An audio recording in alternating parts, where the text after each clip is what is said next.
Good morning, everybody. Welcome to Lazy Mini Painting. I'm Laz, your host behind the camera. I have got new glasses on today, so good morning. And we do have the actual issue. There's no missing one this time, which is excellent. But I do have to wait till my phone decides it wants to let me know that I'm going live on both Partrol and everything else. There we go. Oh. I only got one email this time, which means I've got to go check through YouTube. Unless that's the second one. That's the second one. There we go. So I can now come and join you in portrait mode, which is nice, because it doesn't always show me up there and it doesn't bring the chat up as general, so I have to go look at it separately. Which means I've got to turn my volume down, otherwise I end up echoing. There we go. So if anyone comes to join in portrait mode, I will be able to see you and respond to your comments as well as everybody else's. Pardon me. So I was going to give it a second because I've not been up long. Kind of, not only have I gone to get the magazine, I've been to get my glasses sorted, so I've not had a chance for a cup of tea or anything this morning. I've just had a little bit of a drink.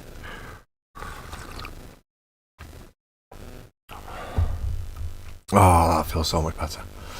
Right. Make sure the chats are all saying what they should be, which they are, which is good. And this morning we have issue 55 of Combat Patrol, which is the Hernkyn Pioneers Part 1. Now we've got two sprues, and they look pretty much like the same sprue. So I think, looking at this, I think we might have just got these two, and then we'll get the big rotary gun one next time. So that should be good. I might actually be able to put two models together now. So in this issue, we get obviously part one of the Hernkyn Pioneers, which are the biker guys. Then we're going to learn about kin society, and then we're going to learn about orc clans. Hey, I like orc clans, and I don't know much about the kin society, so both of them are pretty good. But the first page inside gives us a proper idea of what we're going to be doing. So we have build, read, collect, which is just telling us about the models we're getting today, and then play, which is going to have Chaos Space Marines, Tyranids, Chaos Space Marines versus Space Marines, then Tyranids versus Chaos Space Marines, and Eldari versus Chaos Space Marines.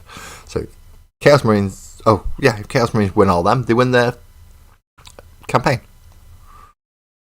Good luck to the Chaos Space Marines, which I can't play because all mine are world leaders, so yay. So let's start with how to build. How do we build these things? Right, so this section here, which is telling us his parts 3 and 4 go together, and then it goes in the middle of 1 and 2. We should have this 3 times, so it should be on both of those. So that entire section should be done multiple times. We'll be getting another one on the next sprue.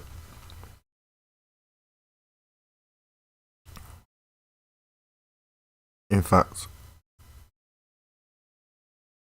a lot of them will be. Now it goes in to tell us how to make the big one. I'm not sure how much of that we've got.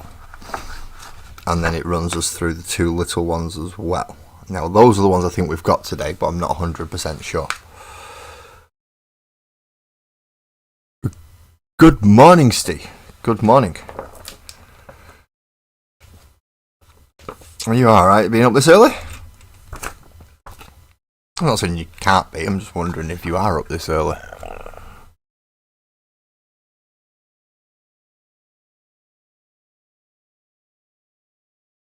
I think these are SDF. Oh, this is getting weird. I'm supposed to be able to read with these glasses on, but for some reason it just ain't bloody letting me.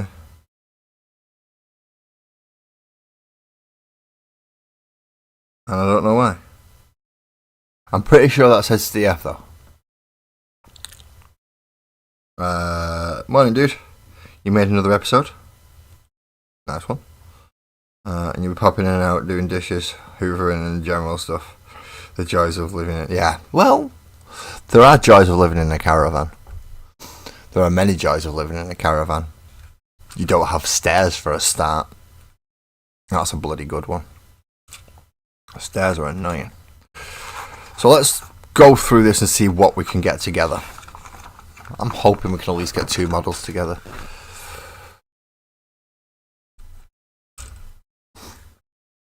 Okay, what?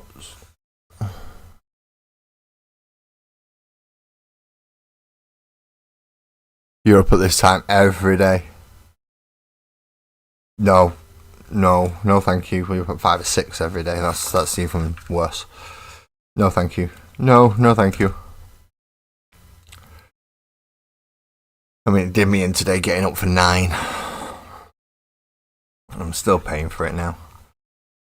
So what do we start with? We start with numbers 3 and 4, which are down here next to these wheel things.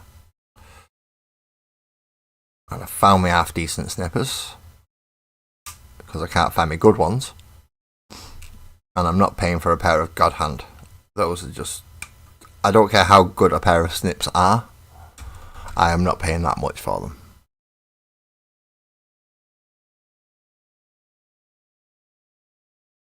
And that was a reasonably clean snip as well, which is nice. That's very nice. And then we need to glue these together. Of course we need to glue these together. The two tiny little pieces. 2 diddy little bloody nubs. And it has got 2 little nubs on it, so that's where I'm going to glue. And make sure we get them the right way around. And the nubs press on like so. Then you end up with a little ball joint.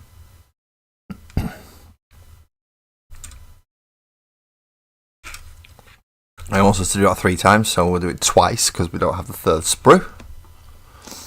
It's always good not having everything, having to wait till next week now. Now, if I end up putting all these together and it doesn't turn up next week, I am going to be plenty pissed. As you can understand, I've already missed 2 issues, one of them being the friggin' Wraith Lord, and the other one being the first half of the main unit, just the battle line unit for the Votan. Whether or not I pick up that unit separately in the future, I don't know. I don't know if I will or not, but hey ho. Good morning, Twisted. Good morning. And it's extreme early morning for you.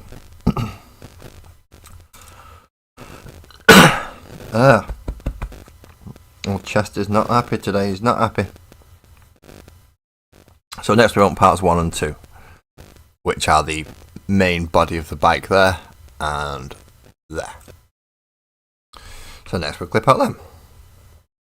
Snippety. Snippety. Pop. Come out. There you go. There's 1. I'd say that was number 2. Oh, snippety. Snippety. Pop. Come out. Boom. There we go.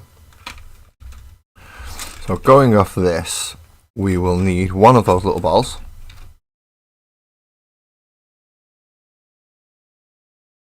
And they go in... They get put into this very front nodule a little bit there, and it should dry fit quite well. Unless you do what I've just done, which is apply too much pressure, and now the bit that you're trying to put in has snapped. Well, not snapped, but come apart. And why is that not going in? Like, oh, because I'm putting it upside down, that's why, you absolute moron. Okie dokie. So that's the way around it's supposed to go. Pain had you up at 1 AM, Twisted. That is not good. Have you taken the appropriate painkillers? We both know what that means. In fact, I think most of the people who watch my stream have now figured out what that means.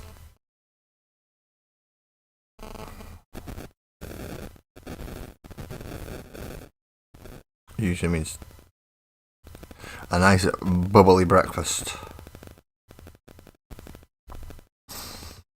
And you can't go wrong with a nice bubbly breakfast.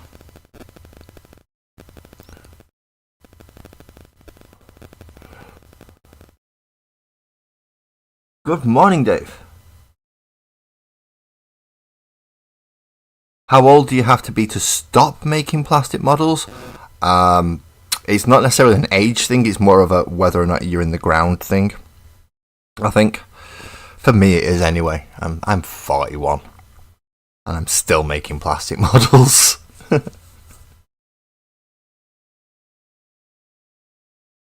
And yeah, I'm still making plastic models at this age.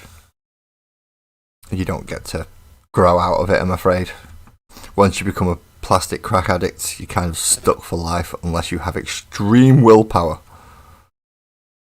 And then you've got to try and figure out how you're going to sell it all, because you've just spent an absolute fortune on these little plastic things. And you're not going to get anywhere near that money back unless they're extremely well painted. In my case, they are not.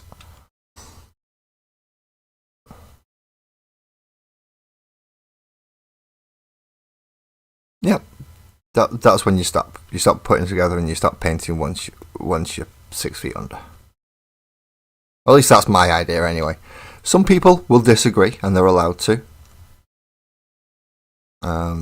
Just for anyone who is on the portrait mode, if you wish to pop over to the vertical, not the vertical, the horizontal, not only do you get to see more of my messy desk, but I get to see your comments quicker and I can respond to them easier. Good morning, Graham. Good morning. Good morning, good morning, good morning, good morning, good morning, good morning, good morning. Don't ask me why I did it like that. I don't know. I don't know either. It's the honest answer. I know we have to start singing at Twisted soon. Me and Ali have already started in the Discord. Again, for anyone who wishes to, please feel free to join the Discord. Because Twisted wanted to do something. Ruby, Ruby, Ruby, Ruby. Ah. Do you? See, gotta start singing that to Twisted until he's pasted that ruby in the center chest. It's the only way he's going to get away from it. He's got to paint that ruby.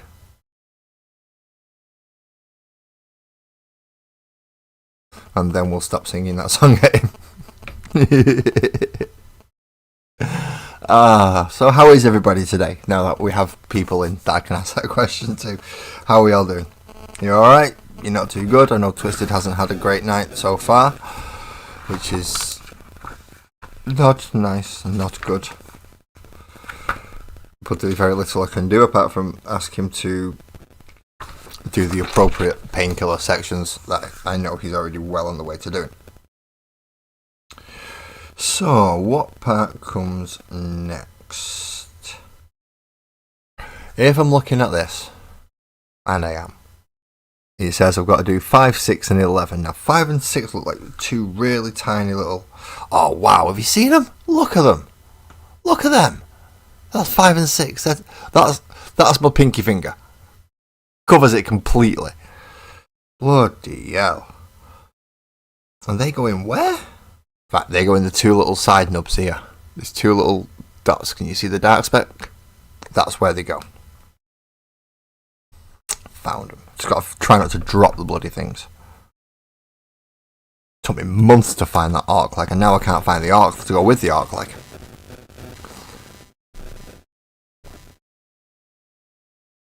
You're on. See, told you, he's on it. He's on it. The man knows. The man knows. He's on it like a car bonnet. So we need to put these in. Tiny spot of glue in there. Then get one of them.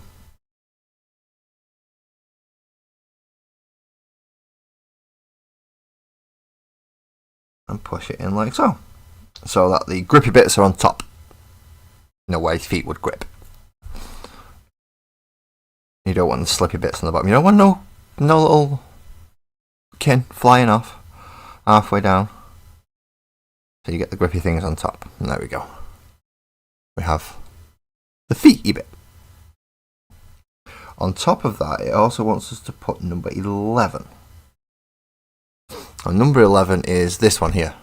It's the front mining type light thing, or headlight, or it looks like a mining light to me, but it's supposed to be a headlight. Don't ask how. And then this has got a little, I don't know if you're going to be able to see it if I bring it up that close. No. Right, let's see if we can get it here. Somewhere. No. Now, in that section right in here, there is a little square.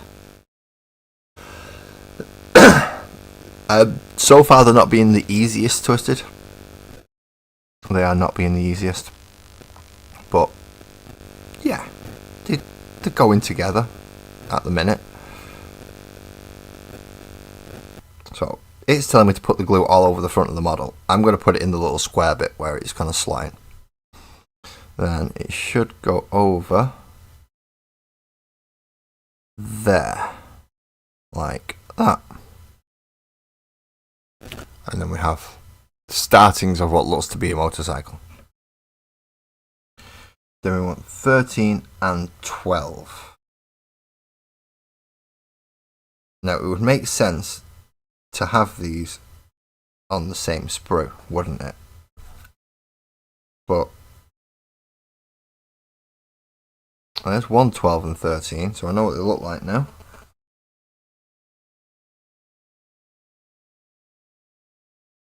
I have another 11 and I have another 12 and 13. Excellent. So we take 12 off and we take 13 off.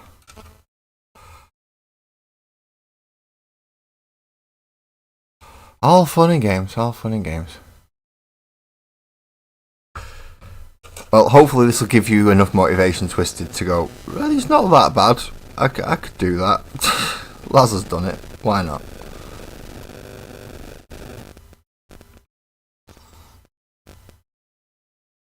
So they go that way around. So 12 makes up the other half of that side, and then 30. Right, now I get it.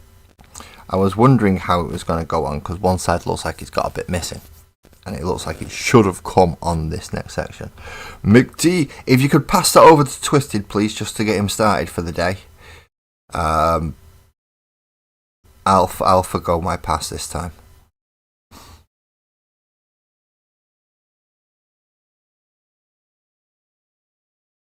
As much as I would like it right now, I will forgo it, because Twisted needs it more.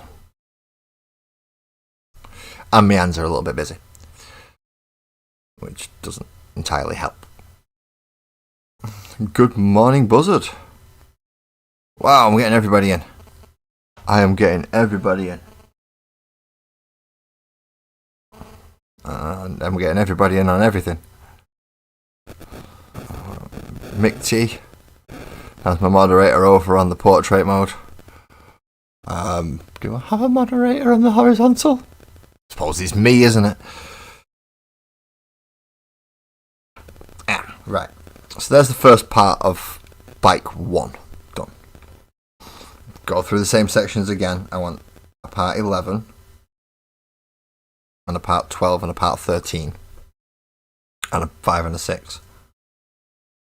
Oh, where are I've got to look for 5 and 6s again.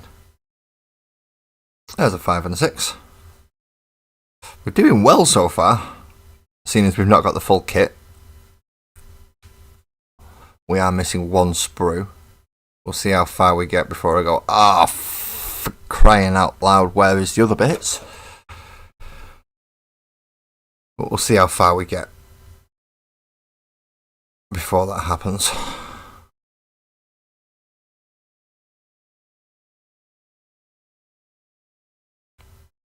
Which is Yeah, the little nubbly bit in there. These glasses are making a difference, you know.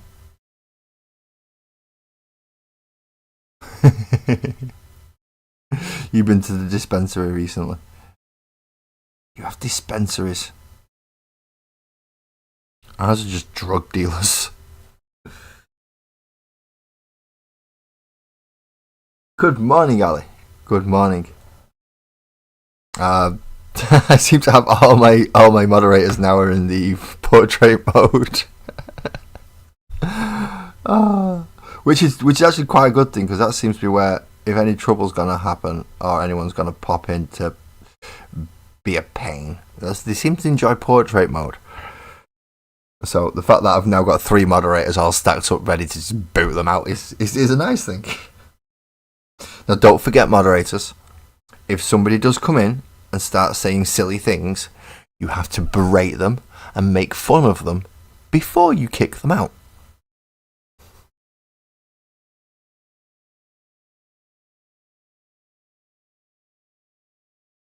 Yes, I have new spectacles. These are my up close ones. Obviously, why I'm using them now. And poor woman in the shop. I knows what I likes and I likes what I know. So when it comes to buying frames, I pick a single form of frames and I want them, whether I get 2 pairs or 1. It's okay, Ali. It's okay. You're not late. You've arrived fashionably. The only person who can be late really is me. And that's, well, I set the time. So if I'm late, then something's probably happened, or I've just got distracted. You know what I'm like when I get distracted. It just goes and disappears, and whatever was in my head's gone then. Until about half an hour later when I realised, oh crap, I should have done X, Y, Z. That's gone. Right, now 12 and 13s are on this one, I think. I'm going to have to look again, aren't I? No, 12 and 13 are on this one. There they are. I found them. No, I see. I can't wear the round ones. The round ones don't suit me. That's the only reason I get these ones, because these are the ones that suit me. And it's the same pair every time for that reason. Round ones don't go well on my face. I don't know why. So I'm never going to be able to get a pair of big aviators or anything like that, or Ray-Ban big flying glass. Nope, none of that. Not for me. Does not work. So rinse and repeat from the last ones. Blubber glue there, blubber glue there. Get this one. And pop it in. And then other side is along there and a little spot in there. So along that section and a little spot there in the front. And that's where this one goes. And now we have 2 of those little baggy things. So we can flip the page. So we've done this section twice now to end up with 2 of these. Now we flip over and see what he wants us to do next. Pardon me. Okay, so for part 2, again he wants us to rinse and repeat. He wants us to get part number 15, which goes in the gun slot, which is just off centre. Part 15 goes in here.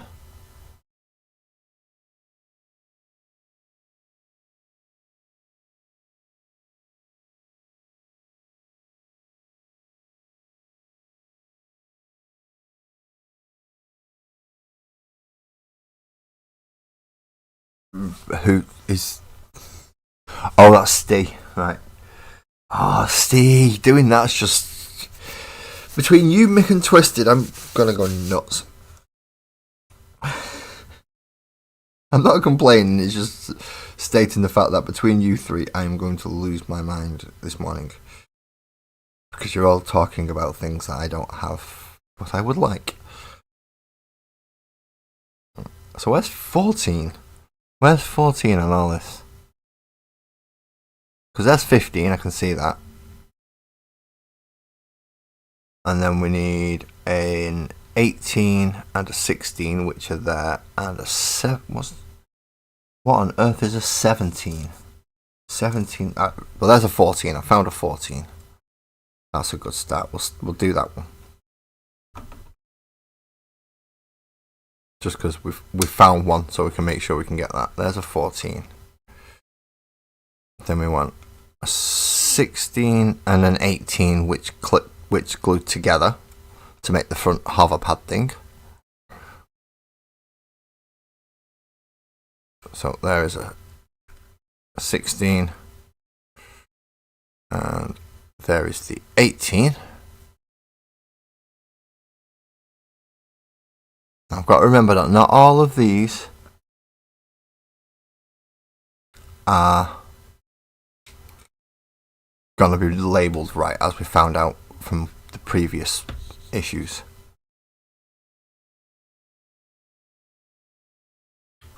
Right, so 14 goes on here, alongside where the gun barrel's going to go.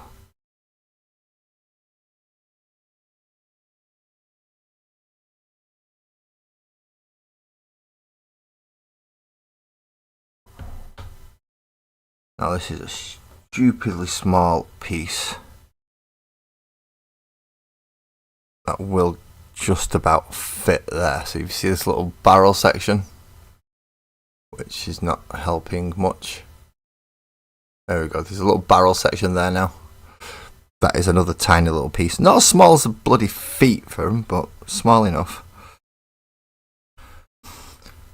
Then we have 3 little dimples on here and 3 little divots on this. So that kind of makes it simple where that's supposed to go. Line up the dimples with the divots. So put a little spot in the dimples, and then try and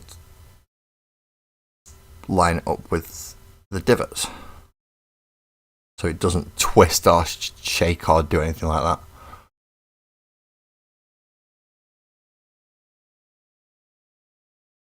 Thank you very much, Ali. Yes, I've got to remember we are on YouTube, and YouTube does things like asks you to click things and gives you buttons to press and all sorts of wonderful stuff like that.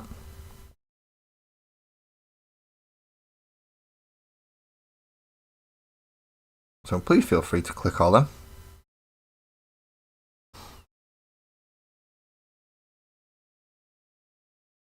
It's a 17 I'm looking for, isn't it?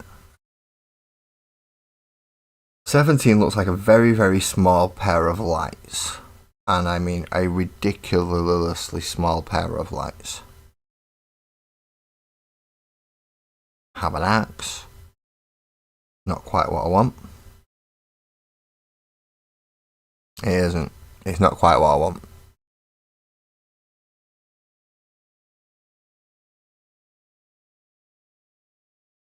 And these glasses are supposed to make it easier to see. And then, well, they are, but still not making it easier to find what I need on here. Please don't tell me all the 17s are going to be on the 3rd sprue.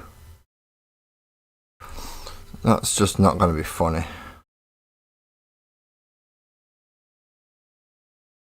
See, I've got 2 14s.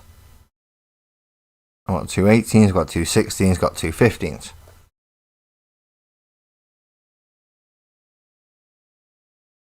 Can I find a friggin' 17? No. Yes, Francois, this time we have got Hernkyn Pioneers, so we've got the bikey ones. 2 out of 3. Of course, they don't give us the full blue one. And these don't seem to have a 17 on them anywhere. That's just friggin' frustrating, that. That is just really frustrating. Now, it's not too big of a deal because it is only a little light to go in the front. So it shouldn't make that much of a difference when it comes to putting these together. Now, do we have 21s?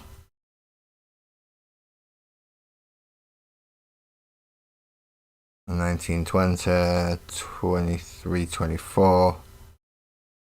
Yeah, we do have two 21s. We have four 21s. That is good. I found the 17s. I found them. They are the tiniest little bit right there. Tiny little bit. Holy jeez, that is just minute. That's like, I can barely even hold that. I don't even know how I'm going to glue it into position. I genuinely don't know how I'm going to glue this into position. Right, put you there for a second. Now, it does have a divot for it to go on. Or a little peg thing. So it should, if I can pick it up correctly. Yeah, if being the key word, if I can pick it up correctly, it goes in like that. That looks like a Tau drone. Oh, it does. It is a shame you can't hype live streams. You can hype them after the fact, but you can't hype them before. I know, it sucketh. It sucketh an almighty amount. But if I ever actually get up to 500 subscribers and can clock in the correct amount of hours, that's when things start becoming more interactive for everybody in the chat room. Granted, I've been doing this for 4 years and I've only just reached over 200 subscribers, so I don't think it's going to happen anytime soon.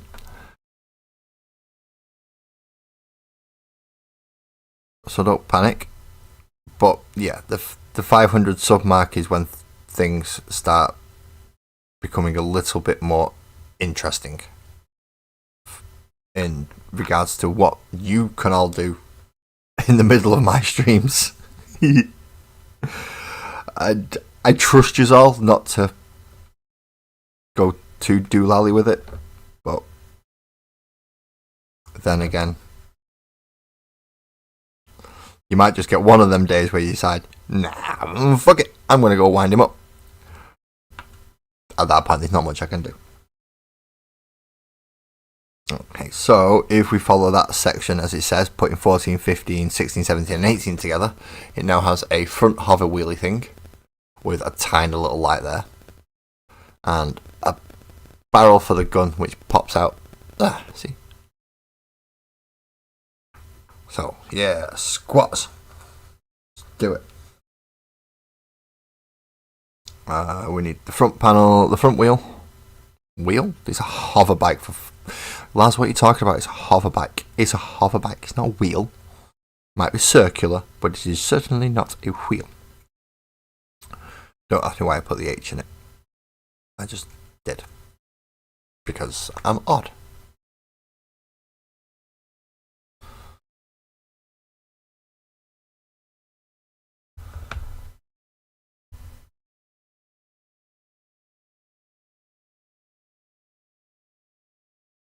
Your notifications about working, Ali. That is a good sign. That is a good sign.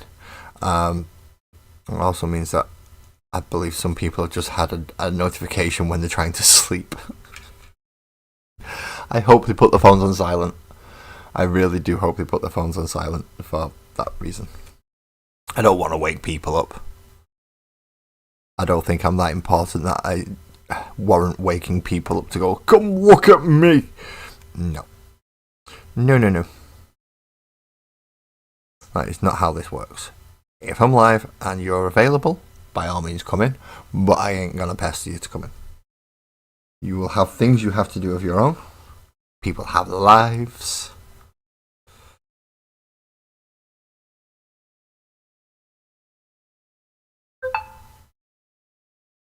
Thank you very much, Ali. You seem to know my schedule better than I do. I'm not sure if I should be worried or flattered. I'm going to go with flattered because you've not tried stalking me, so.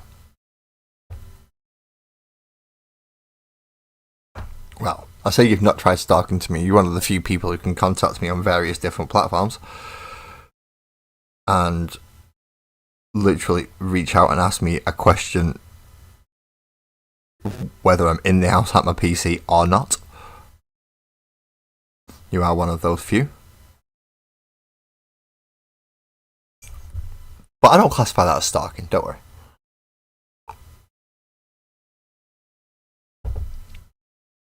And all that was up and available before you actually realised I was streaming, so.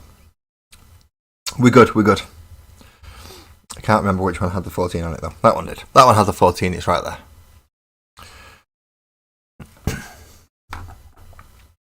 So I do hope everyone's having a good day today. Good morning or a good afternoon or whatever time of the day it is. I hope he's going alright.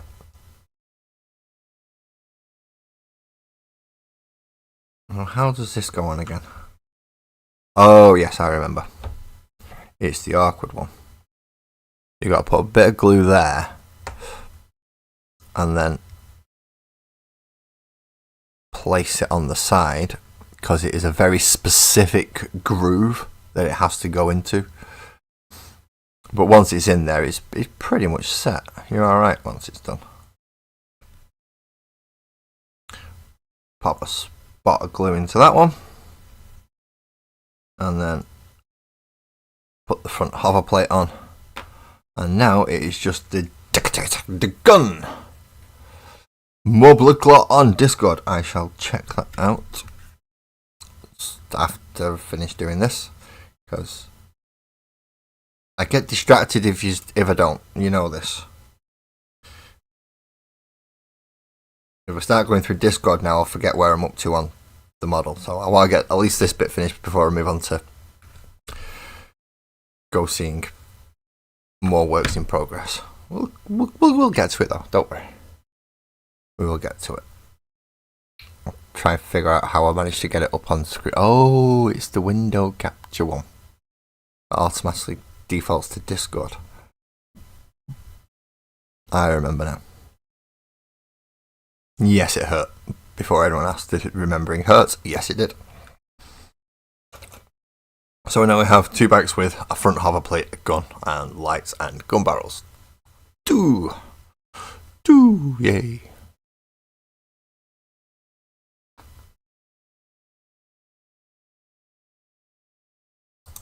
Take a very brief moment to go and have a look at the work in progress. And that is a rather pretty little. Do it ever do that? There we go. Let me just move this over onto the portrait one. That is Twister's Blood Claw that he's currently working on and very nearly finished. That is a nice looking model. I'm not going to deny. I can't do a model like that. No. Beautiful looking model though. Very beautiful looking model. See, I can see it even better now. It's on my phone. It's weird because of YouTube having a delay. I can do something on the screen and then I get to watch it afterwards on my phone. Right, where are we up to next? We're up to 7 and 9.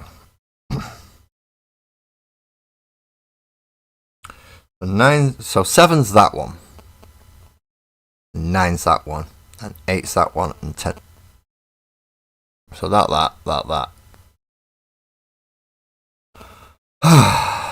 Just once I wish to make this simple. Just once. Have it all. 1, 2, 3, 4, 5, 6, 7, 8, 9, 10.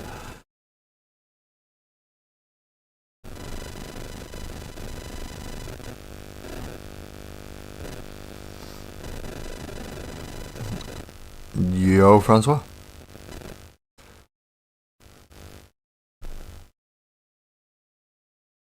And I believe Ali is already putting you up on the links. Ali's telling people to go check you out there, Twisted. And damn, Ali's on the ball today. Ali is on the ball.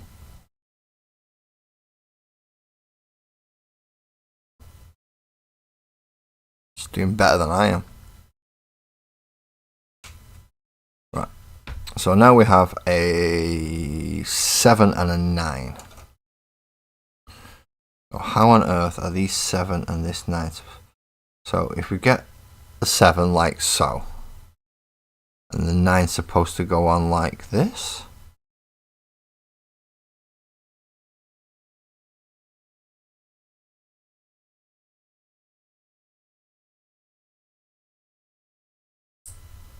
Ah, the 9's supposed to go on like that. Right. Okay. So remember that, because it's...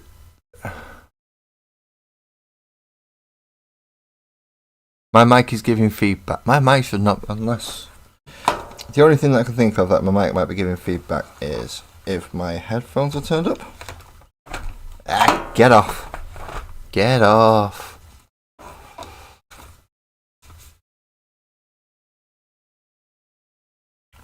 No, my headphones are turned down. I shouldn't be getting feedback. Is that turned down? Yep, no, that's turned down. I shouldn't be. There's no other noise going on around me. Apart from noise that I'm making. I've muted every form of audio device that I have. So that it doesn't get picked up by the microphone, because it is sensitive enough to pick it up. In fairness. It is, well, with it being that far away from my mouth. Not that far. It's really like, yeah, that far. So about 6-7 inches away from my mouth. And there really should not be any feedback. I mean, it might be clipping. Clipping is a good possibility, which means I'm pushing up through the red and it's getting to the part where it goes, no, too much.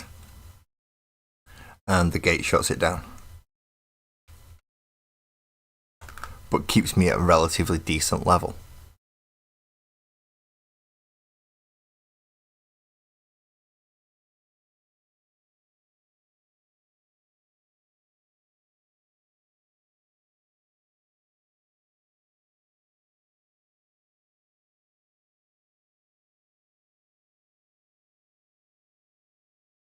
That's the dishes done. Ooh, so you're planting today. Planting tatties.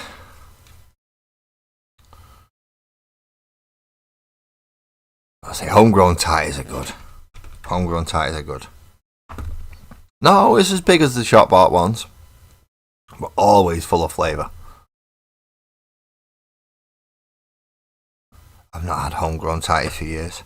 And again, I've not had tatties properly for years either, so.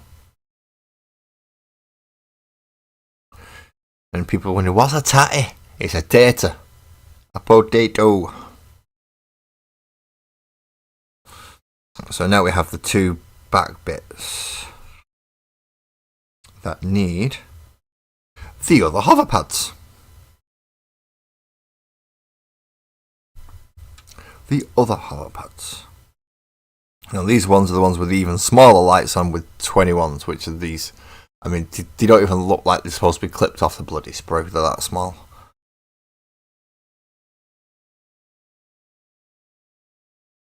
And in fairness, if it wasn't for my new glasses, I don't think I would have found them. I'm attributing this entirely to my new glasses. Be able to find the most ridiculously small fiddly bits that I've ever had the pleasure of clipping out on a Games Workshop sprue.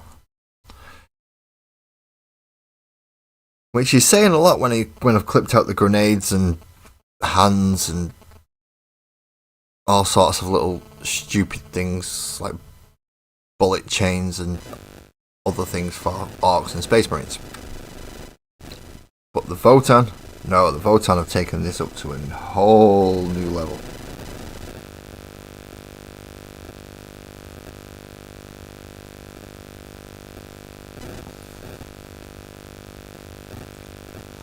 Oh, they don't want us to put them bits on yet. Right, leave them bits over there. And leave the 25 on the sprue, because that's got a little... See, 25's got a little nubby bit in it, so I'm guessing that this is where it's going to connect. It's buzzing. I think I have an idea how to turn that. If I do that, that should... minus 4 decibels? Minus 4 decibels should do it. It should stop me from clipping, which will be the main problem for this. Clip, clip, clip, clip, clip, clip, clip, clip.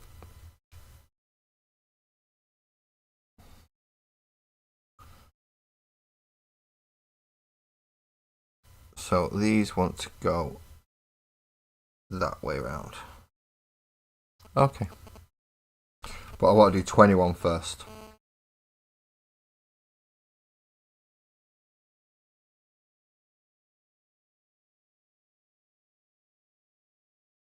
Which I did find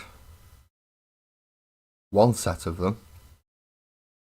And I found 2 sets of them, right. So it's this set I want to do first.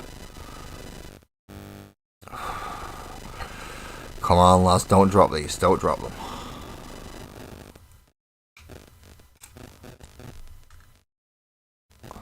A spud is another name for a tater. Or a tatty. Again, this is my being up in Scotland for a little while has played off on my accent.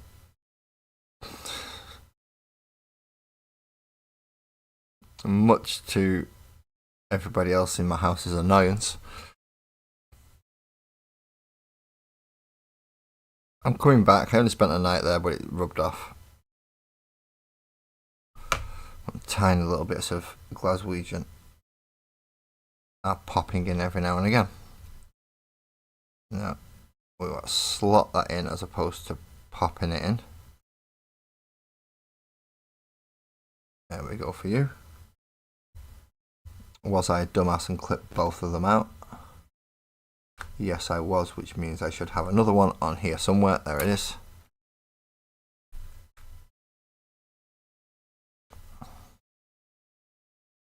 A tiny little splodule of glue. Tiny splodule of glue.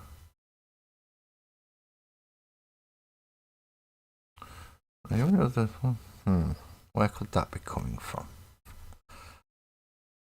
It could be coming from a PC screaming at me. I'm going, what are you doing? You know I can't do these. It does like to do that sometimes.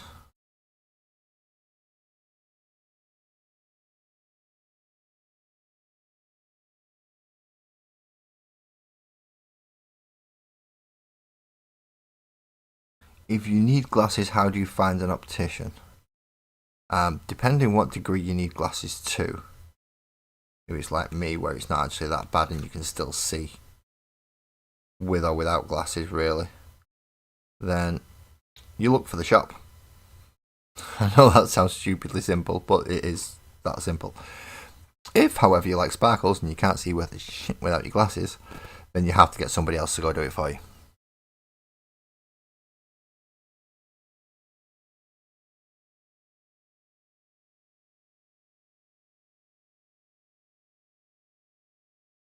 Oh, Sparkles may be watching this, so I am sorry, Sparkles. I've just told everyone that you're damn near blind.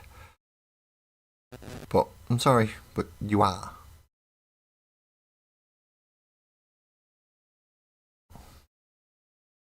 There's no denying it. There's no getting away from it. So once I have done, that's one of each leg. I need to do the other of each leg now. Which is again 7, 9, 8, 10. Whoo!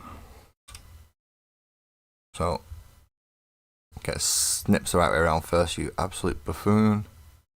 Meeting time. No worries, Graham. Good luck with your meeting. Hopefully it's not boring and you can stay awake through it all and hopefully answer some decent questions.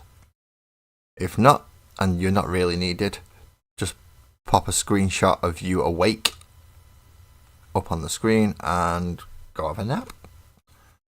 And hope they don't ask you a question. Or nothing important comes up. You might want to screen grab it, just in case. We notice the horseshoe shapey bit that we need to glue. And then that goes on like so.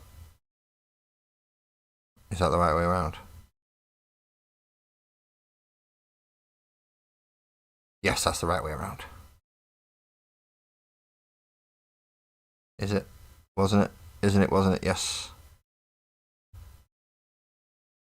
Yes. Do you know the best way to actually tell if I've got it the right way around is to look at the other one? Yeah, I did. That's good.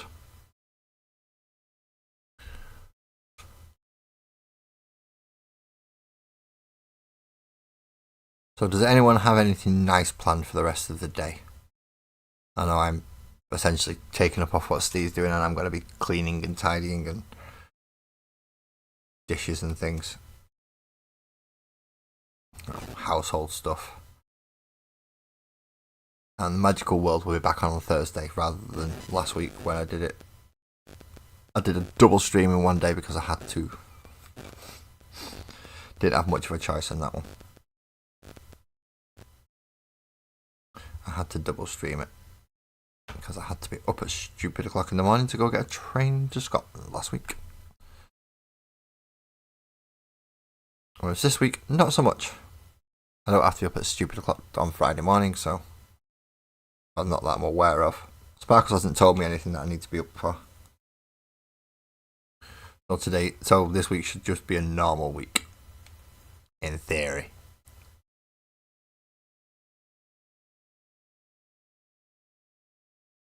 Also taking a little bit of advice from Buzzard regarding how I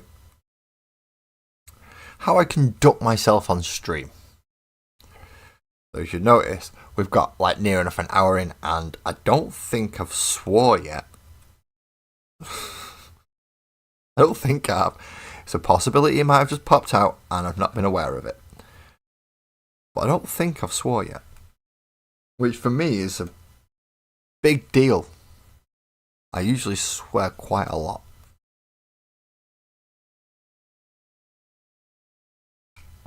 And because I can't, I'm going to encourage my moderators to, if you get one of them people that come in, you know which type I mean, then please feel free to let rip.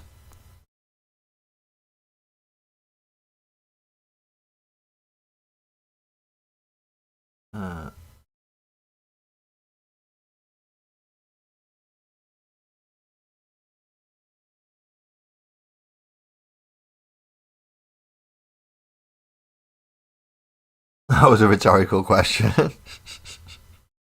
Yeah, I don't do rhetorical because my brain thinks of answers for questions, especially rhetorical ones.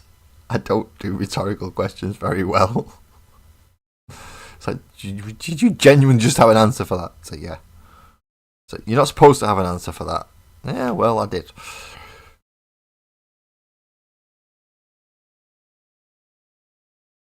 There we go. And now spod your bit into there and we know they don't go in at a straight angle, so if they go in at a slightly crookedy angle.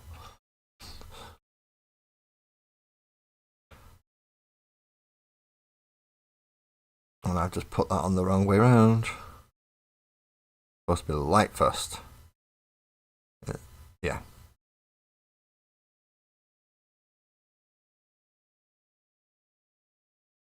Yeah, the light's supposed to be going at the flat bit.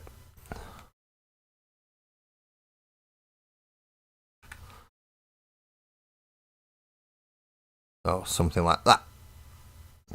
So the light is at the front of where the flat thing is and then the light goes forward.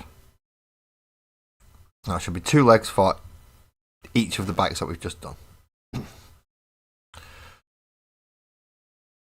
That's just done all the way down to that. So section 5 now. Now this is going to ask us to glue the rider's body onto their bike before you attach the handlebars. Which means we've got to do 51, 52 and 50 first. Glue him into the bike seat. Do 26 to 55 and then glue that on. Right.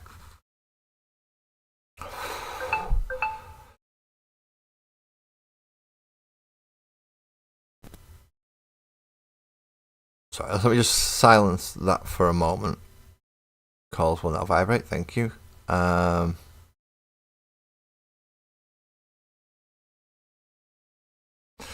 you very much, Buzzard. I'm not sure what it is. If it is the lead, then I'll try and change it after the stream. Because the lead is very, very well attached to, well, everything now. So I will have to have a look into the lead. But before I do that, I need to find 50 and 51. Oh, sorry, 50, 51 and 52, which is 50, 51 and 52. Now, it's not giving me a FOD, or a head, if you want to call it by the more commonly known term. It's not told me to put a head on yet. I'm assuming that means I can put whatever kind of head I want on it. Usually does. Let's clip out the halves of his body and glue them together first, like it says in the instructions down here, which is the bit that the light's not letting me see. There we go. That bit there. Clip the two bits of body together. And I'm sorry for those on portrait mode who it just happens to be covered by the chat at that moment.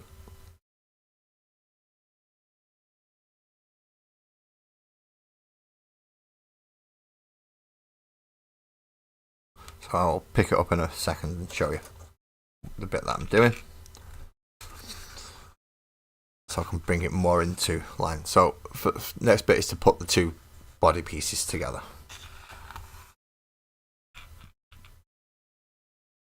Now this is just a flat, straight, oh dear. Yeah, a flat, straight oh dear is what it is. He's going to rely on part number 50 to hold it together properly. Because there is no divots or anything to kind of clip it to or hold it in place. Which is not fun.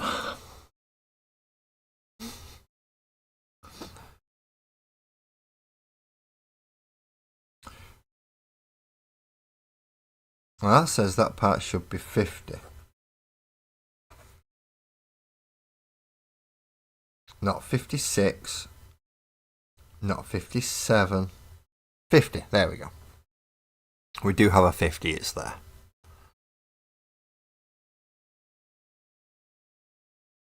I was getting worried for a moment. Good morning, D. Good morning. How's you doing, mate? Is it a full unit you're going to be painting today, or just a character model and half a unit? Because who are we kidding? You won't call it quits at just one model. Not a chance.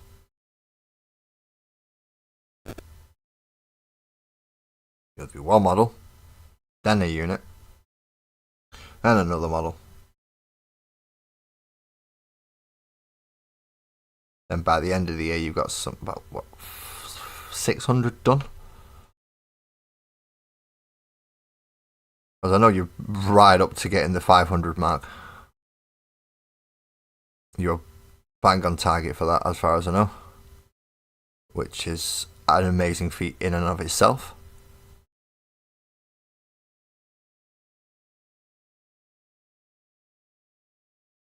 And you are also steaming ahead to possibly even beat your...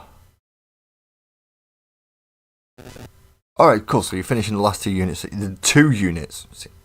See, I told you it wouldn't just be one, would it? Finishing the 2 units you started yesterday. I'm lucky if I can get half a unit done in a week. And you're pumping them out like the... Yeah.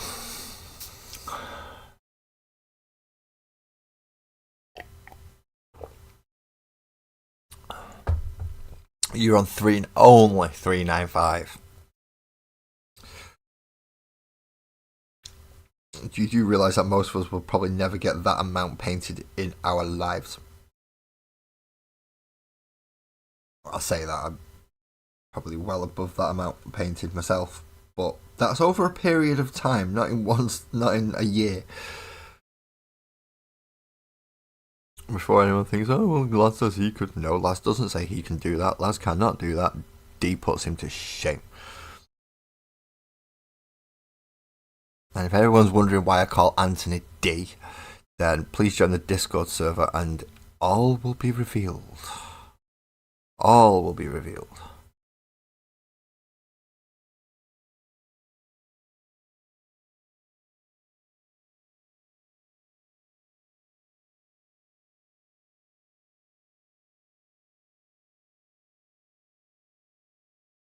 See, now it's not told me to glue the fucking legs on yet, but it showed me a picture down here with the legs on but when it's telling me to glue it here, right, this is annoying.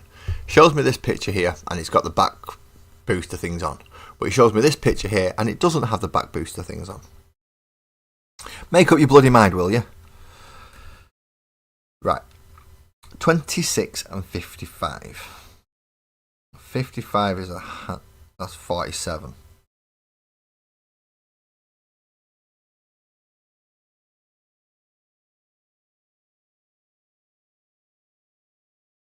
That's 47, that is not the right one. 55, yes, we have a 55. Which is nice up here. Now we just need to find a 26, which is down here. We might actually be able to get one full model done. At least one full model done. Now I know normally I wait until I get all the sprues so I can guarantee getting the models done, but this time, because I missed out on that Hernkyn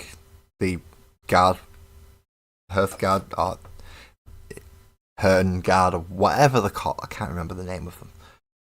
Seeing as I missed out on those last time, I'm trying to get what I can done now.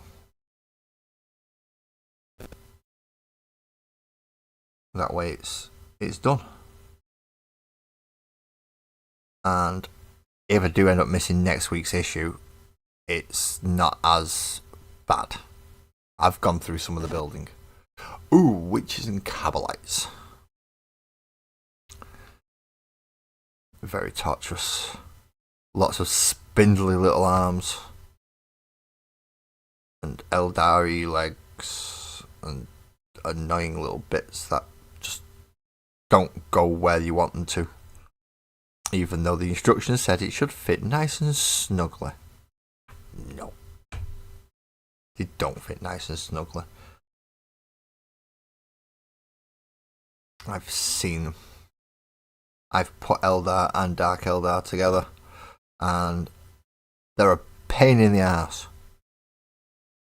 to say it nicely, and not use too bad swear words to describe that. Okay, now we need to get the handlebars in place, along with his shoulder. Now this is the fiddly bit, people. This is the fiddly bit.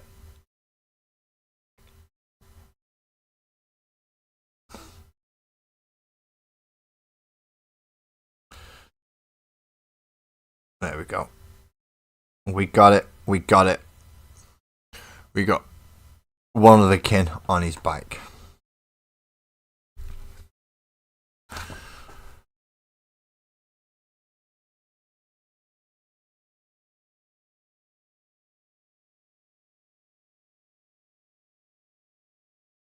Hang about, is this going to make us make most of the big one? but without having the big gun. It is, isn't it? This is going to have us making most of the big one without having the big gun. Well, that just ain't adding up. That just ain't fucking... No. That ain't cricket.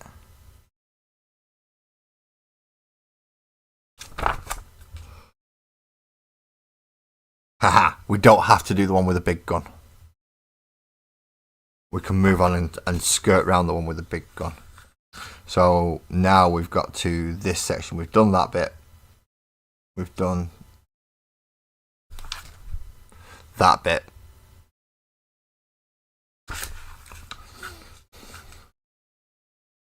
So if we're going off that, so we've done this section here, and we're about to move back to this section for the other one. Well, first we need to finish this guy off.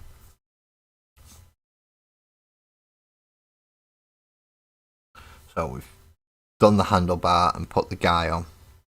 Now we need to get either parts 27, 28, 29 and 30 or 31 and 32.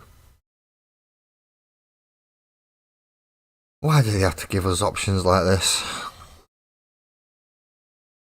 And on the top we need 35 or 36. Now they look like some kind of roll bar-y thing. There we go, we've got 36 there. We've got 35 anywhere. Go on, gives a 35.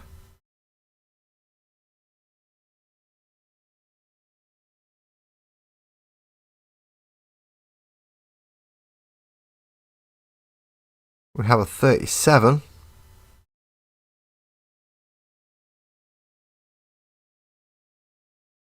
It looks very similar to a 35.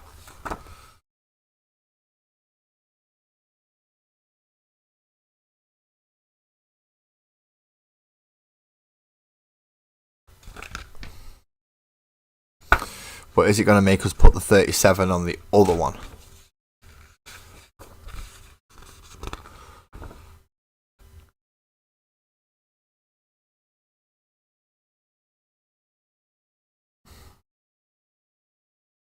No. No, it's not going to make us put the 37 on the other one. Then what's the bloody point in the 37?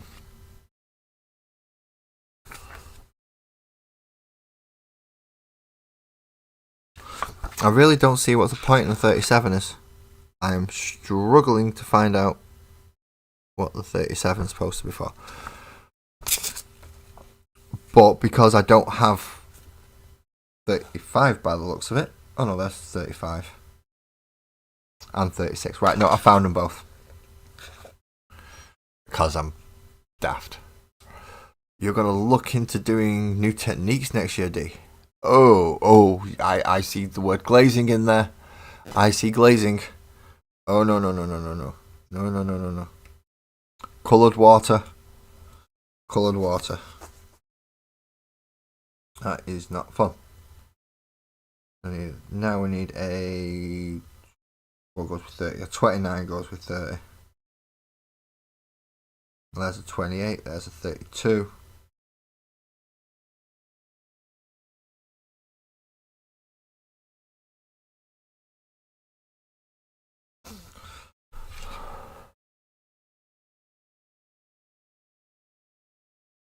There's a 19. That's 37. Don't go telling me that after all this, I don't have that bit of a section. Right, so I have 28, 30 and 32. What I'm missing is 27, 29 and 31. And you're thinking, how bad is it really to be missing those pieces? Well, they all go together to make this section here, which will be a back rack, which goes on the back here. Now I can glue the roll bar section on, but I can't do any of the backpack things. Not a single one. Not a zip, because I don't have the base sections. I should be able to do everything else by the looks of it.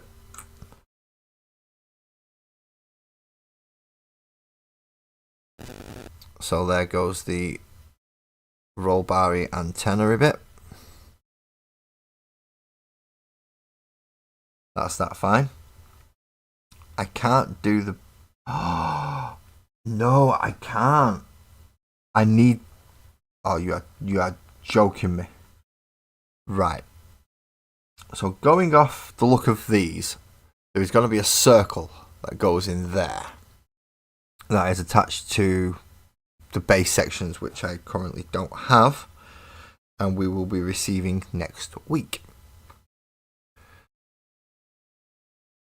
So that's pretty much as far as you can get with this issue to build them up. So let's pop him down over there, as well as him and all the other pieces that are not going to be able to be done until next week, because we don't have any of the... It is these 27, 29 and 31. We have none of them. Not a dicky bird. We have the panel. We have the things to go in the fronts, like the bed rolls and the packs like that. We have the heads. We have the arms for the weapons.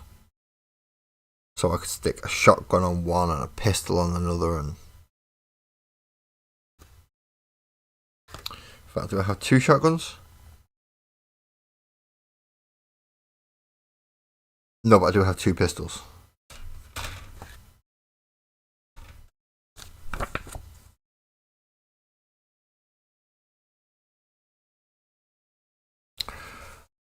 So I can give this dude the shotgun if I wished. I will make that choice once I have more parts available to make that choice. So that's about as far as you get. You get to put the man on. You get to put most of the bike together, and then you have to stop and wait for next week because you need 1 piece, 3 pieces specifically from that sprue. Yay! The joys, the joys. So we will continue doing that next week, because I can't fucking carry on if I don't have the bits. I don't like it when they do that to me. I really don't. But there's nothing I can do now apart from read. Read. So now we have Kin Society. So put away your clippers and your glue now, people. And we're going to do some reading. The Leagues of Votan are an ancient civilization whose complex traditions frequently confound those outsiders who learn anything about them at all. But as far as the kin are concerned, their society is the height of efficiency and good sense.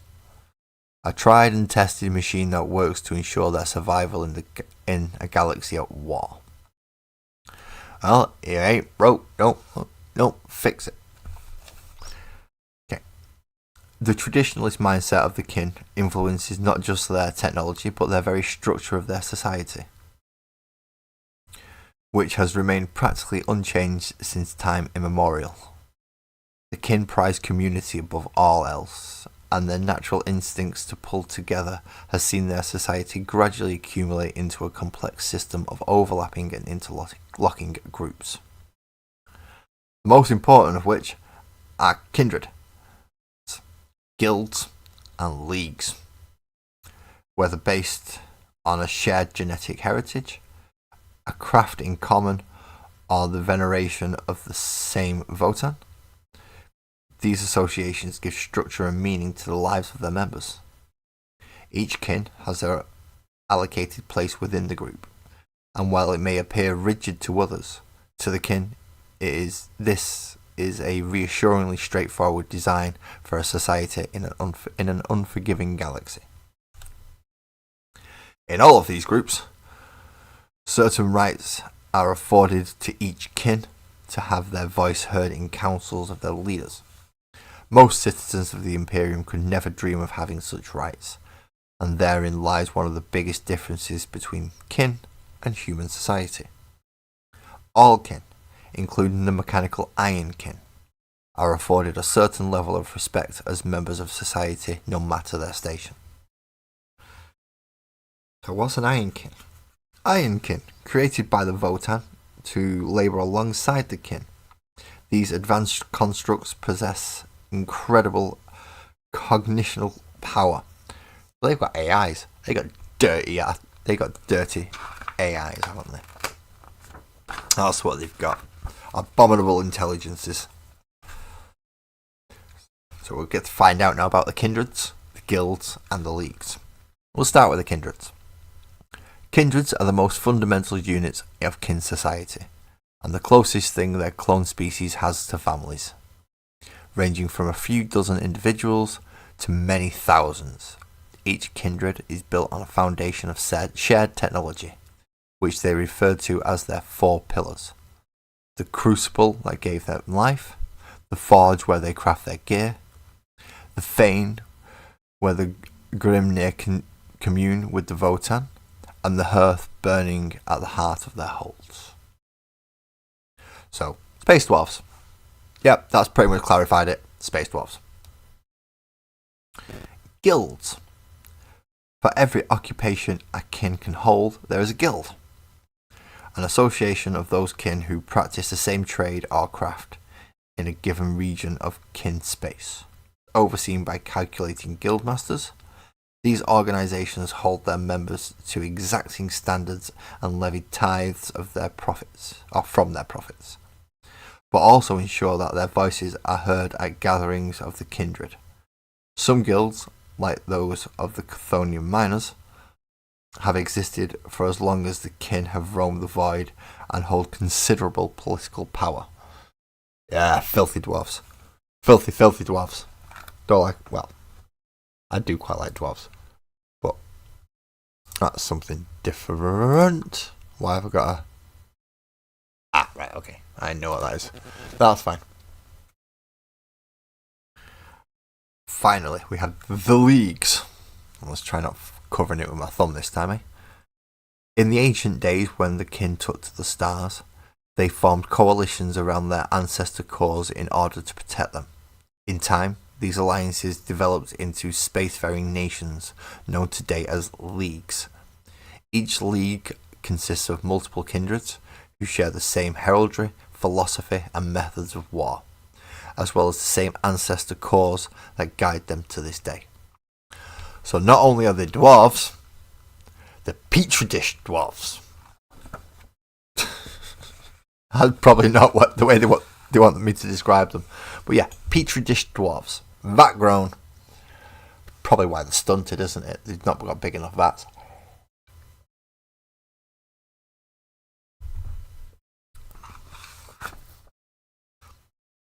But then we take a stupid leap. We go from the Leagues of Votan, and then we jump into Orc clans.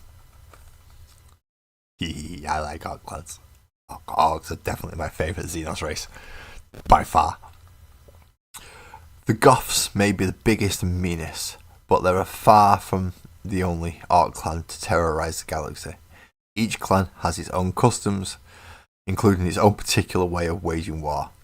Some strange and surprising, but each and every one a deadly threat to contend with on the battlefield. Oh boy, are they! They are nuts. Imperial propaganda paints the Orcs as a horde of indistinguishable brutes, whose simple minds can barely comprehend any thought more complex than war. No, they're kind of right on that. As such, the idea that they could have any kind of culture is ridiculous to most Imperial citizens. This is a comforting story, and not all that far from the truth. But the reality is much more complicated. Yes, it is. Anyone who has made a study of the Orcs, either from the safety of a sanctioned librarium or up close on 100 battlefields, will sooner or later begin to discern certain traits that will mark out one group of orcs from another, whether it be the shared physical characteristics or a predilection or a penchant for a particular colour. These figures are often signs of an orc's membership to a large but identifiable groups called clans, rather than bonds of friendships, a concept that would be as alien to the orcs as a peace treaty or good hygiene. These clans are held together by the iron will of their bosses, the shared traits and inclinations of their members, including, most importantly, the way they make war. And they do. Now this is quite interesting for me because I'm not sure which. Originally, I was going to go with Death Skulls, but I've done a whole load of blue on my Space Marines, so I'm not sure what to do with my orcs. But we'll start with Death Skulls. As the description, the Death Skulls have a nasty reputation as a bunch of no good thieves and sneaky gits. Any Death Skull worth their salt always keeps one beady eye open for useful gubbins they can lift from unsuspecting owners. These unscrupulous scavengers aren't picky and will steal from just about anyone with gear worth having, including other orcs, or even fellow Death Skulls. All this thieving is a dangerous business, which is why orcs of this clan favour the lucky colour blue. Their infamous bands of looters will slap this colour on all their war gear in the hope that it will help them find even more loot, and to avoid the wrath of the previous owners as well. So basically, yeah, they're the scallies of the orcs. They'll nick out I ain't nailed down, and yeah.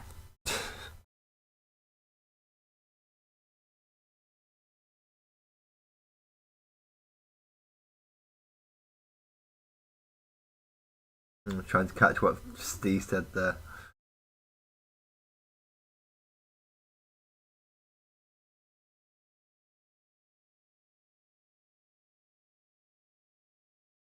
It could be test tube dwarves, but test tubes are usually taller than petri dishes. And no, the dwarves don't have sheep. They've not cloned them. They didn't clone the sheep.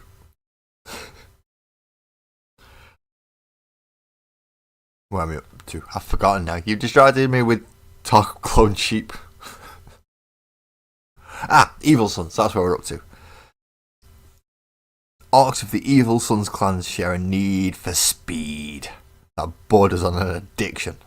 The aptly named speed freaks of their war bands are never truly happy unless they're hurtling forward at the controls of some dangerously unstable contraption.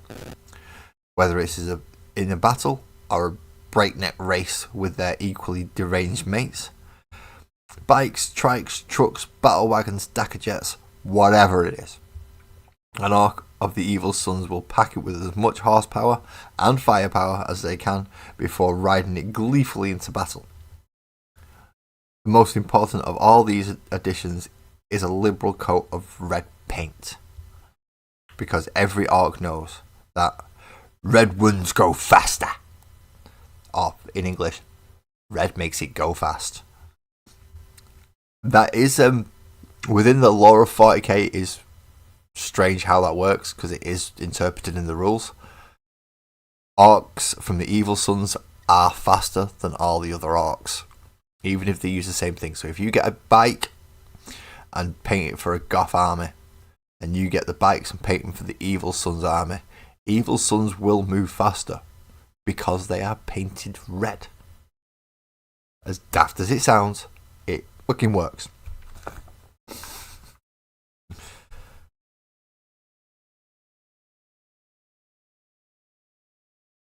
Oh, you give all your Death Skulls a wasty. No. I'm only saying that because they didn't get sent to me. 25k of orcs. 25k of orcs. Then I could actually rival my Space Marines. I can actually do Orcs versus Space Marines full scale battle. It'll be awesome. I mean, it'll take me a month and a half, but it'll do it.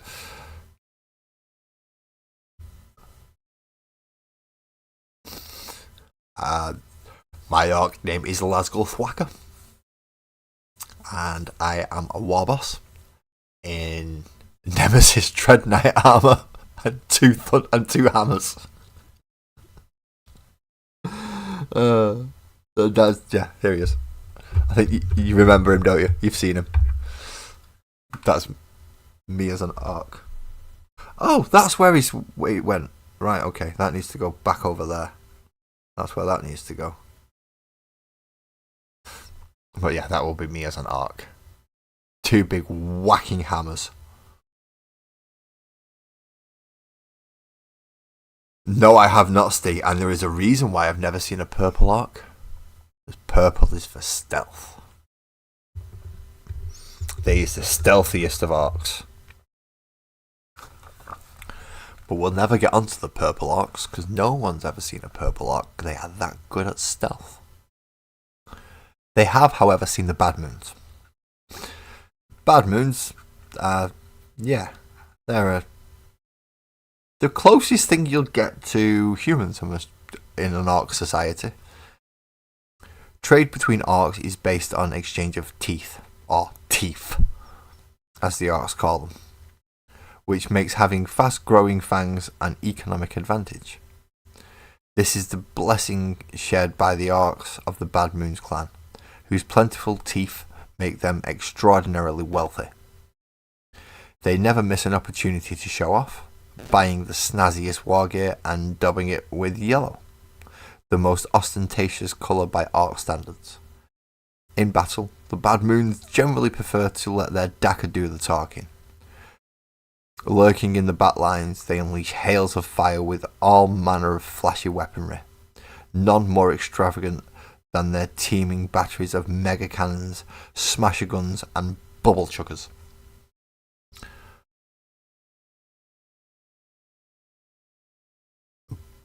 Blood axes? Are we going to cover blood axes? We will cover blood axes. So, see, I say they're more humans because they're the ones that are basically show-offs and like to flaunt their stuff. But we'll get to blood axes and we'll see which one's better. We'll see which one's closer.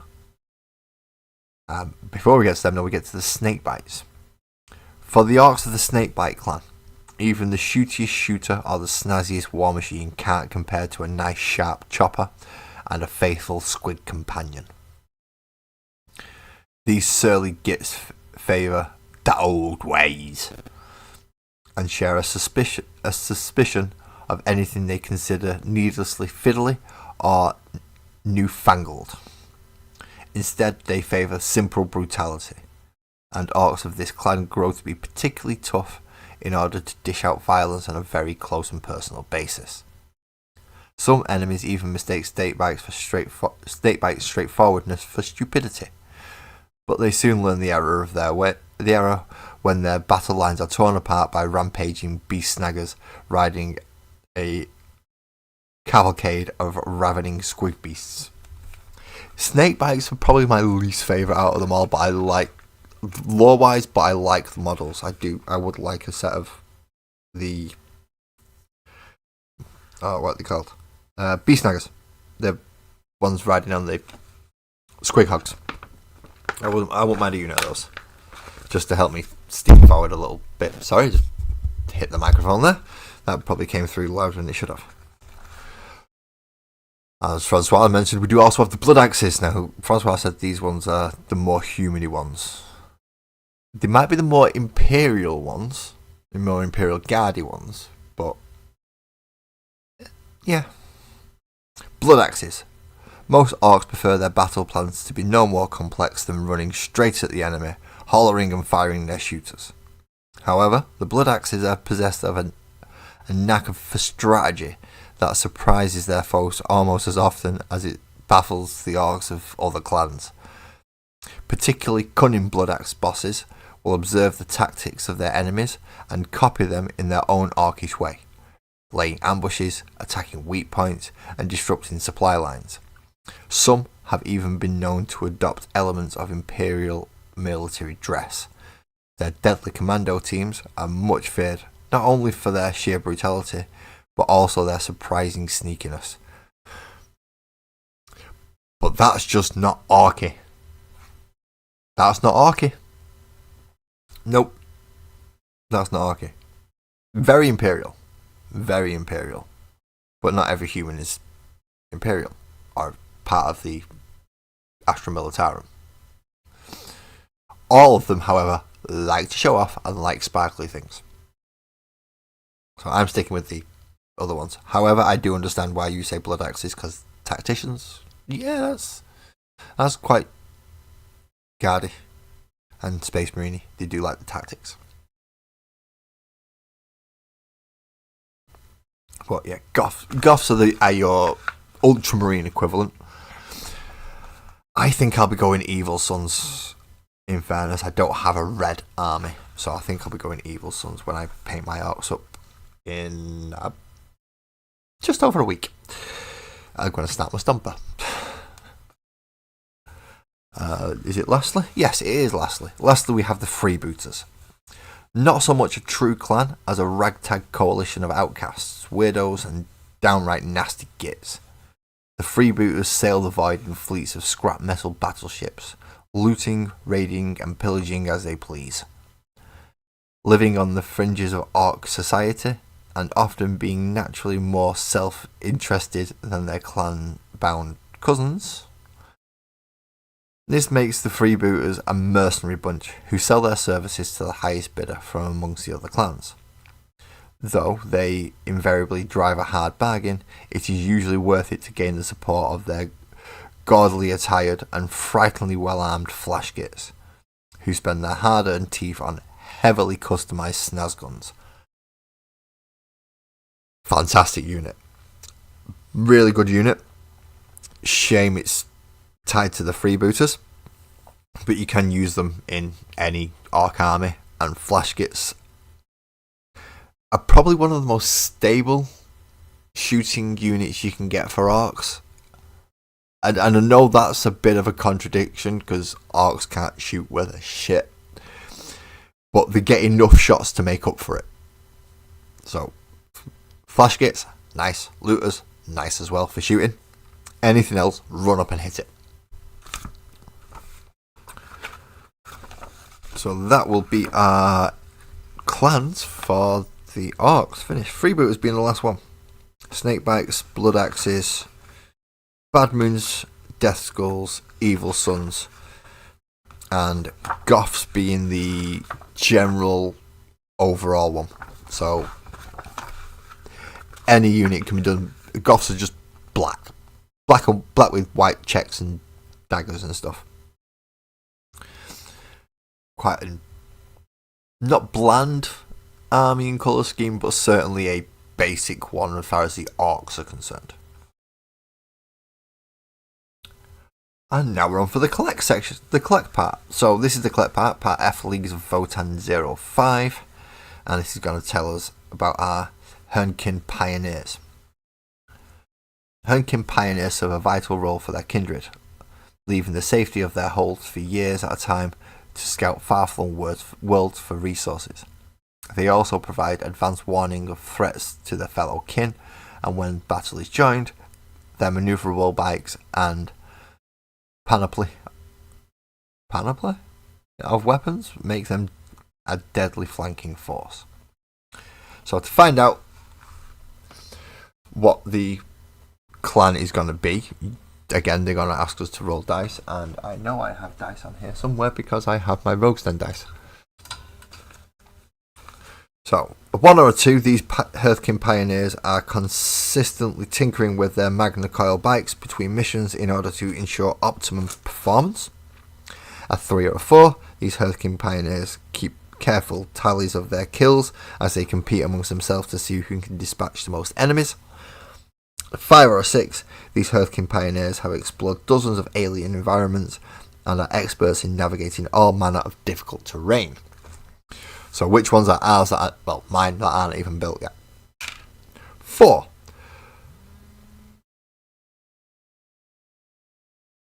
Sorry, just bear with me one moment, please. I'm appear to be getting a...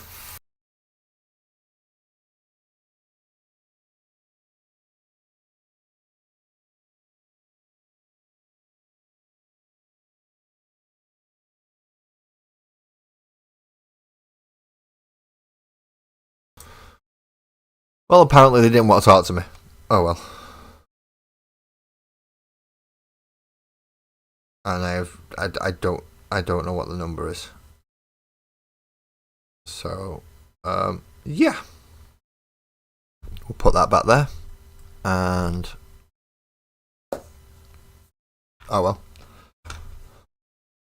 So mine are 3 and 4. They like to kill things and keep tallies amongst themselves to see who has dispatched the most enemies.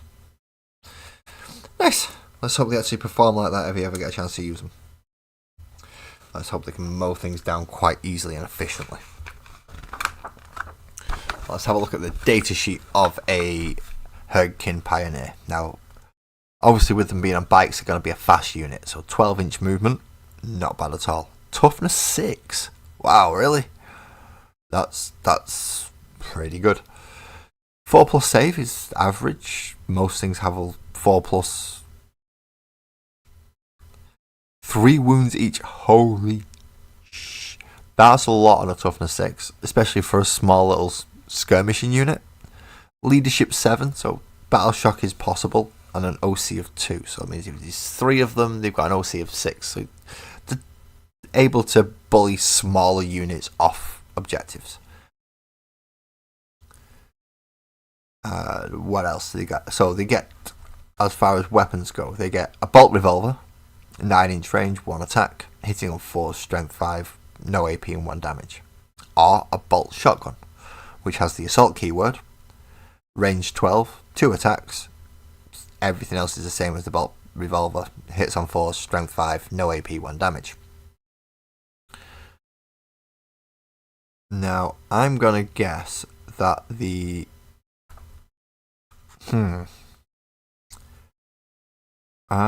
see, now the bike itself does actually have a gun. I'm not sure if that's going to be the high-las rotary cannon with sustained hits 1. I think that's going to be the big thing on the back of one of them. Now that's 24-inch range, 6 attacks, still hitting on 4s. Strength 6, so it is hitting a little bit harder. -1 AP and 1 damage. Not bad for clearing infantry, along with everything else that you've got on there. Or you can have a Magna Coil autocannon. 24-inch range again, so it's definitely one of the bigger weapons. So I'm guessing that's going to be an option for the back of the third one, if we can go on to it. So it's got to be an option for the back of this one up here, I think. So you're going to get to choose between either a high-las or a Magna Coil. So the Magna Coil autocannon, 24-inch range, only 3 attacks, so it's half the attacks of a rotary cannon. Hitting on 4s again, which seems to be straight across the board for these. It goes up against strength 7, so it's, again, that little pip of extra strength is pushing you that to make it a little bit easier to wound some of the more elite infantries. AP -1 is not bad, but it's not hitting through hard armour. It's not making much of a difference to Terminators. Damage 2, however, means it's popping a standard Space Marine with everyone. Out of the 2, our high-las or a rotary cannon or a Magna Coil autocannon, I'd go for the Magna Coil just for that extra bit of damage going through. In melee, they have a plasma knife. For a plasma knife, it has no AP. That doesn't make sense to me. But 2 attacks, hitting on 4s at strength 4 and 1 damage. So, 2 attacks with a standard close combat weapon. Now they do have some special rules. They have scouts 9 inches, so at the start of the actual game they get to do a single movement of up to 9 inches, as long as they stay 9 inches away from any enemies and the enemy deployment zone, and they get to move a little bit further out into the field early on. so they're ready for either an alpha strike or getting in there quick and skirting round. They also have a rule called outflanking mag riders. At the end of your opponent's turn, excluding the first, if this unit is within 6 inches of any battlefield edge and is not in engagement range with an enemy unit, you can remove this unit from the battlefield and place it in reserves. In the reinforcement step of your next movement phase, set it up wholly within 6 inches of any battlefield edge, excluding your opponent's, and more than 9 inches horizontally away from all enemy models.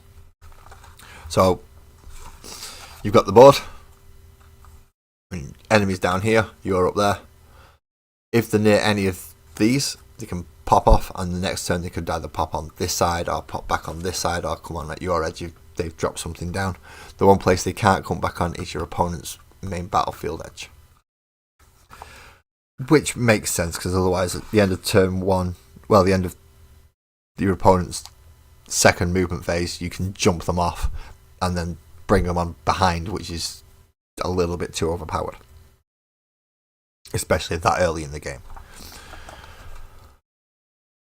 So that brings us to the end of the datasheet section of the League of Votann. We're now on to the playing sections. Now we know we have 3 play sections in this. We have Chaos Space Marines against normal Space Marines, Eldari and Tyranids. Now each one seems to have a different setup, which is strange. So for the first one, Chaos Space Marines versus Standard Space Marines. It's asking you to do a Scorched Earth as your mission. To play the scenario in this article, you will need the Combat Patrol mission section called Scorched Earth, which is part of your collection at G. Core mission is number 4, and Space Marines are the defending player. From there, it's telling you how to load out your deployment zone. So Space Marines are over here, Chaos Space Marines are down here, and this being the centre of the board. Now, 6 inches up and down from the very centre, in No Man's Land, you will place 1 objective marker. Now, this is where it gets real pain in the ass. What it wants you to do then is 10 inches from the centre, come towards the attacker's deployment zone. Then move 4 inches up away from it and place another objective marker. And same again when you come to defenders, 10 inches from the centre, then 4 inches down, place a 4th objective marker. You play through the mission, which in this case is Scorched Earth. The Chaos Space Marines have been sent to the area by their masters to sow terror amongst the inhabitants of the system and to take strategic positions for the next step of their campaign. They take pleasure in attacking and burning worlds for sport, but they also take a keen interest in the whereabouts of their enemies. Whenever they can see that a foe is gaining some advantage, no time is lost in trying to take it from them. Meanwhile, the Space Marines continue their search for any ancient technology that might aid the Imperium in any of their many campaigns across the galaxy. The Space Marines are attached to a wider force of scouting parties, acting as their escorts and their security, but they are spread thin and must react whenever the situation changes. The situation is volatile, and at any moment they might be called upon to another deadly mission.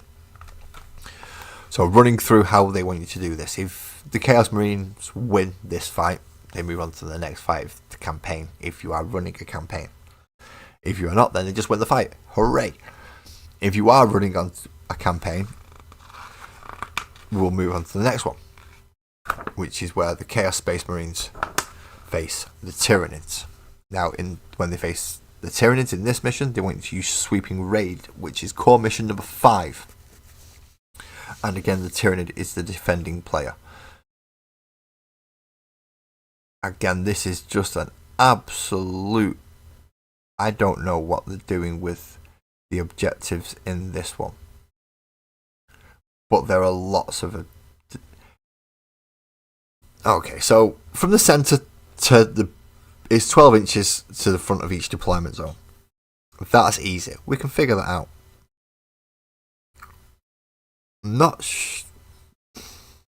So objective A goes in the attacker's deployment zone Now you come 16 inches from the centre line and then drop 6 inches down and put objective marker A. Objective marker B is the mirror for the defenders, so you come 16 across and 6 up, place one there. Now you come 3 inches across on each one and 9 inches in the opposite, so up and 3 inches across to place objective marker.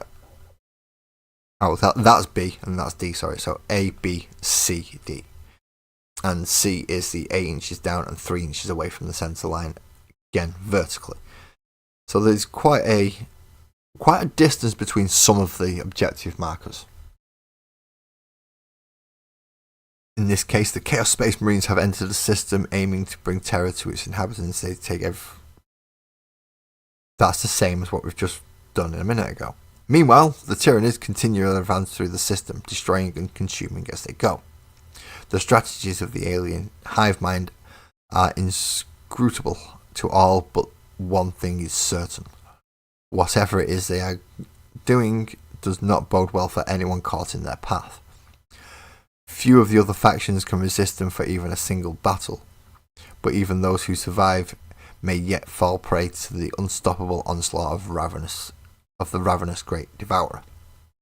Also be mission 2. If you were to win with the Chaos Space Marines again, you are doing exceptionally well on your campaign front. If you were to get defeated by the Tyrannids, then the Tyrannids are doing very well. Or it might be their first win and they've got to continue on from there. The third mission, which is going to be Display of Might, Core Mission 6, is going to be against the Eldari. Fair enough. Now in this one, the Eldari look like they are the attackers and the Chaos Space Marines are the defenders. So the Eldari have moved into the area to search for the traces of the Lost Ranger party again. If they find them alive and retrieve their spirit stones if they have fallen. They have the trail, but they must proceed cautiously. They do not have the numbers to lose even more troops on speculative missions. And if more of them fall, yet more Eldari lives will need to be risked to rescue their lost spirit stones too. And the Chaos Space Marines are just there to spread just terror and have a good time in their own way. So a Display of Might is Core Mission 6. Now this one's quite simple. From the centre point of the map, there is an objective marker 14 inches away, so it's 2 inches into the defender's deployment zone and 2 inches into the attacker's deployment zone. Each one gets one. And then going up and down, there is another objective marker 8 inches from the centre point up and 8 inches from the centre point down. So still only 4 objective markers. Again, you can usually score about 10 victory points per round. So that's 5 for having 1 objective marker. This will go for most of the games. And an additional 5 for having more than your opponent. Doesn't matter how many more as long as you've got more. Again, if the Chaos win, they have won a resounding victory. They have won for their campaign. They have laid waste to the sector. They have caused fear and terror amongst its citizens, and they have dispatched any opposing force that has come to stop them. Which is a campaign victory, campaign wins for the Chaos Marines if they was to win all 3 of these battles. Now you will use all 3 full combat patrols as they're available to you. And you will be playing with full rules, so you'll be using Eldari Fate Dice, you will be using the Chaos Icons and the boons from the Chaos Gods. You will get stratagems such as the Command Reroll stratagem, or I've got a big stack of cards up here with all this on. I mean a huge stack of cards up here. That's a Leagues of Votan one, I don't want that one.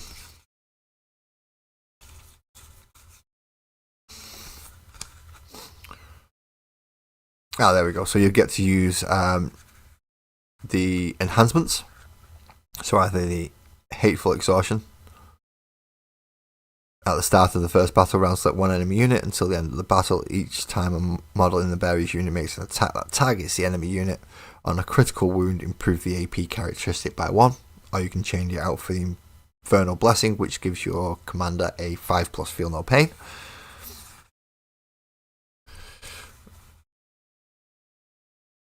As well as the Shadow in the Warp if you are using Tyranids, the Oath of Moment if you're using the standard Space Marines. You get to use full rules in these missions, all 3 of them, because you'll be using the full combat patrol, which I currently have put away in boxes at the moment, otherwise I might have pulled them out. And please, if you are getting this, please play through these missions, especially if you're new to the hobby. These missions are a nice little way to get you running through small skirmished games before you start moving up into 1,000 points, 1,500 points, 2,000 point battles. Because if you go straight for the 2,000 point, it can take you a while. It'll take you a while just going through each stage, making sure you don't miss any rules and you don't overlook anything. These keep it nice and simple, especially with those reference cards. So we know what we're getting next week. Now that we've come to the end of the magazine, next week we're getting the final sprue for the Hernkyn Pioneers. After that, however, it is another 2-parter. Oh, the joys. So, issue 56, 1 sprue. We'll learn about kin hosts and we're going to do Space Marines versus Orcs. Ooh, that's nice to know. Space Marines versus Orcs. Now, with my glasses on, I can actually read what's going on down here on these little ones. So, 57 and 58, we'll get part 1 and part 2 of the Chthonian Berserkers. In 57, we will go through the Kronos Hegemony and learn about light vehicles. And in 58, we will learn about the League territories and campaign continued. So there's lots and lots and lots to look forward to becoming, as best, not just model wise but mission wise, as well as lore wise. There's quite a few. It's quite nice. But with that, that is the end of this issue. Now, I am a little bit gutted that I didn't get to make a full model, but I'll get to finish them all next week. I'll just make sure I put them somewhere safe so I don't lose them. But until, that's me done for today. So hopefully I get to see everyone tomorrow at 9:30 PM my time. Bear in mind it is now nearly midday my time, so if you a little bit of mental calculation, about 9.5 hours later than what it is now, whatever your time is. And that is tomorrow night. I'll be doing the Magical World of Sparkles and Oak. As Ali put into the portrait comments, 9:30 on Mondays is also when I do models and musings, when I cover most of my 40k painting, building, modelling. Thursday nights are my D&D nights for my little, I say little, it's taking me ages and it's going to take me a lot longer so far. But yes, I look forward to seeing you all then, if you can make it. If not, I'll see you next week on the Wednesday. Please